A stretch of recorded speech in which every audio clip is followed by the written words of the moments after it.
get us going. So Ray, it's great to get the chance to sit down with you after the sale of Atlas Pest and Wildlife Control. First off, congrats to you, to Steph, to Kate, and the rest of the Atlas team. You've built a great business and have really become a premier pest control business throughout British Columbia. And secondly, we just want to thank you for trusting us during this process and allowing us to represent you and your business. Yeah, no, it's good to see you guys again, and obviously it was a good decision we made, and it's good to be here. Yeah, awesome. So with that being said, we'd like to dive in and gain a little insight on the process from your perspective and on the business that you've built. So tell us about life. What was life like prior to Atlas Pest? What did you do prior to the business? Prior to the business, I ran another pest control company. Okay. And kind of worked my way up from a technician. And how did you get introduced to the pest control industry? It was a summer job. I used to work 80 hours a week doing 2 different jobs. Burnt out, just wanted a Monday to Friday 8 to 5 job, and my neighbor was in pest control and said, come on down, they give you a free truck. Yeah. I'm like, okay. Yeah. And then all of a sudden, you start getting some commission checks, and I'm like, Yeah, okay. So this is an area we can capitalize on.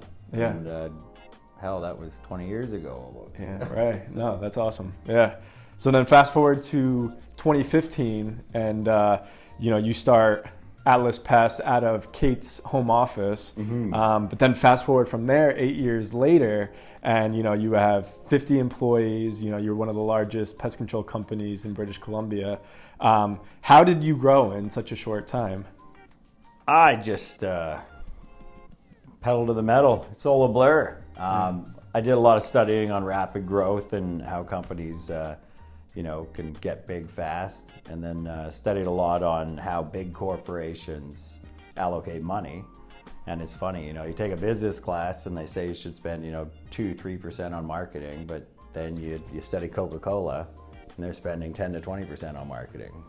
So obviously there's a gap. So how can we bring this over to pest control?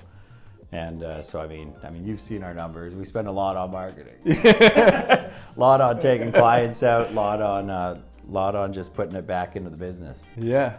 And now, would you say that was one of the main things that differentiated Atlas from the competitors? 100%.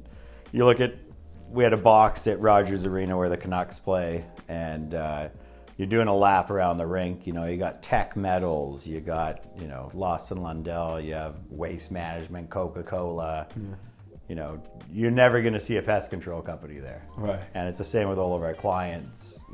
No pest control company, at least in Vancouver, is bringing them to a Canucks game. Yeah. No one's doing rink board ads. No one's doing bus ads. We got to the point in Vancouver where we were seen everywhere. You're walking down the street, we're on a bus, you go to the Canuck game, we got the box or a rink board ad. You go to school and we're sponsoring after school activities, bringing our wasp nests in. Yeah. And these kids you guys were everywhere. Kids go home to their mom and be like, oh, Atlas Pest Control brought in a wasp nest. Yeah, no, it's great. You hit them from all different angles, So you guys really have done a great job with that. And then what advice would you give to owners that are in the early stages of just forming their business right now? Sacrifice. You got to, look at the big picture. If you can live off of 30 grand for the first year or second year, live off of 30 grand. It'll pay dividends later by allocating the money to the other staff and the personal sacrifice. Without that, I don't think you can do it anymore. I think that's the biggest differentiator.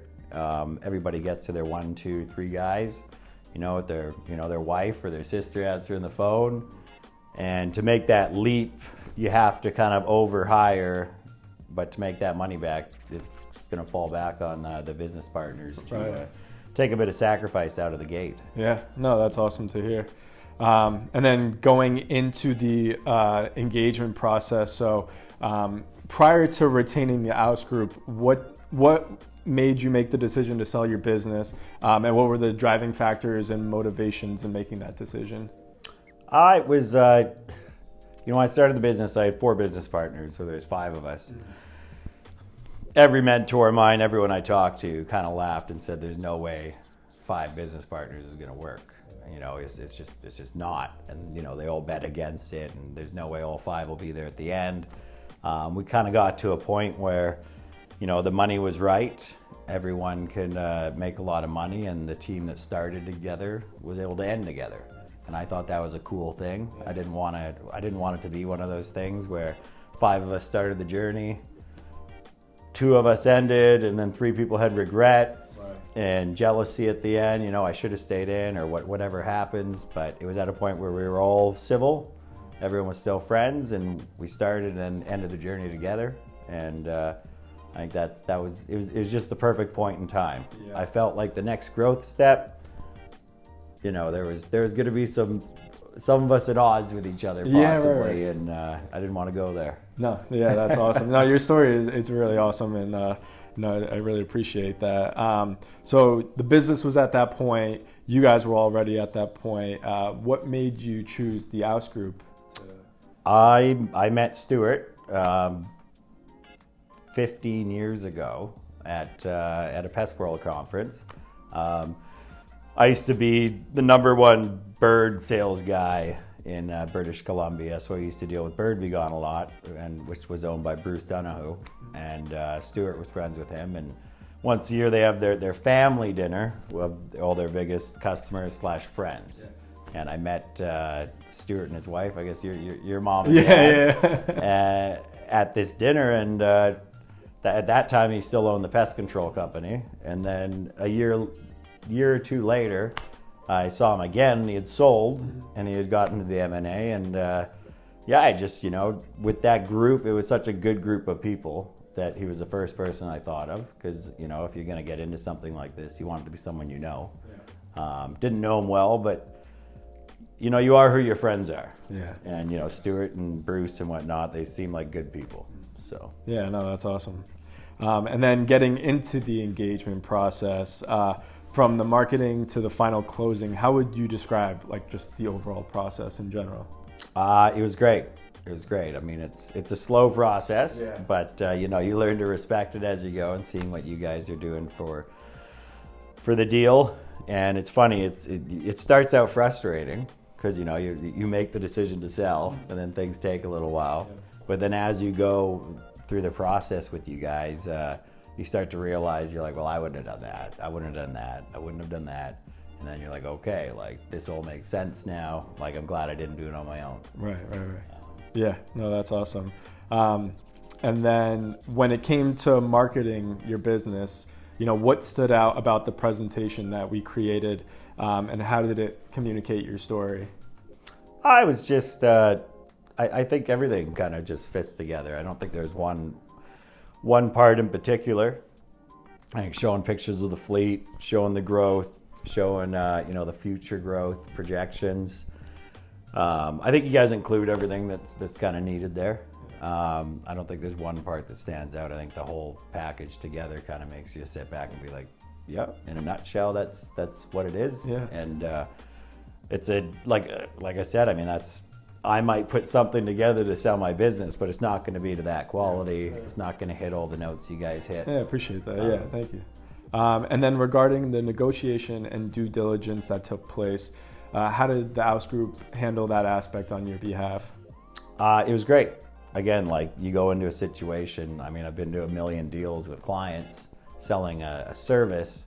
Going to a meeting selling the business, it's totally different. And I think working with you guys who have done it, you know, 50 to 100 times, you know, you notice it when you're in the meeting and Stuart cuts you off because you're saying something he doesn't want you to say.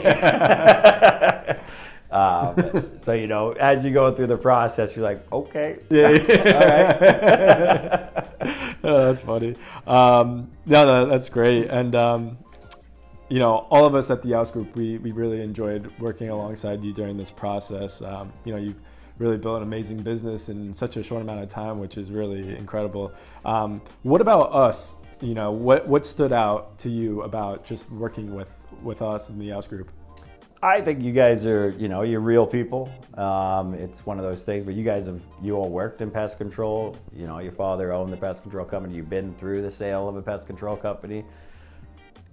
I couldn't imagine another company doing an M&A deal that, say someone who sells a different service and gets into selling pest control, like you guys were able to rip apart the numbers per service and fully understand them because you did them.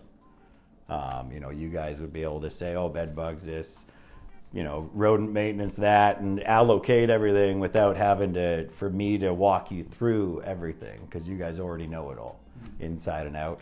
At the end of the day, you guys are just real people, really honest, and you're fun. Yeah. At the end of the day, like I'm a fun guy, built my company culture on fun. I think you guys have the same sort of thing here. The father-son duo times 3. Yeah. You guys are just good people. Yeah, I appreciate that.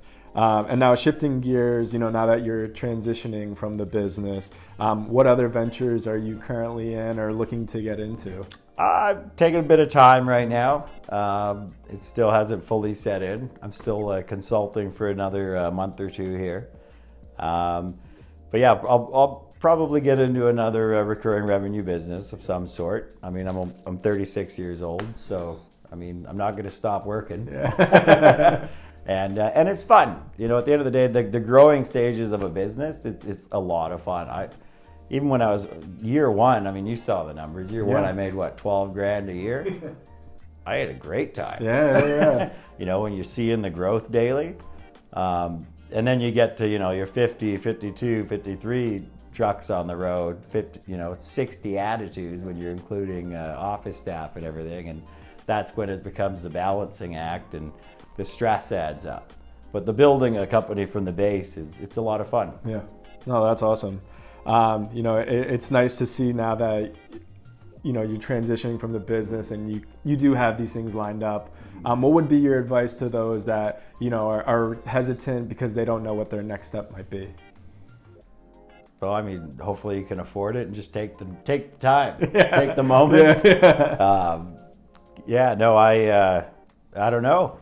I think I'm still a little early to maybe my next choice is gonna bomb. Yeah. Well, at least you got one right. So there's that. I got one right. Yeah. I think that's the big goal for me. Everybody's, you get into something else, and if the next act fails, then the first one was a fluke, right? Yeah. So I'm actually almost stressed out about that. I got to make sure this next one's another winner. Yeah. And then I could talk the big game. Yeah. Right now I'm like. Yeah. No, that's awesome. Got to make sure the next one works. Yeah. Well, that was really all I had. So Ray, really appreciate your time. Awesome. Appreciate you, trusting in us to represent you and your business. Yeah. No, and at the end of the day, I'd tell anyone out there, I was talking to a couple of friends of mine that own pest control companies that when they want to sell, you have to use a broker. You have to. When we first met, I asked you guys what you think I can get for the company, and it was, around what I thought. And, you guys ended up getting me double. So that I think should say it all. When you get an offer of double what you thought you'd get, you immediately are like, I love my brokers. Yeah. No, we love to hear that too. So yeah, appreciate that. Awesome. Cool, Thank you very much. Yeah. Well, thanks for your time. Yeah, thank you. Cheers.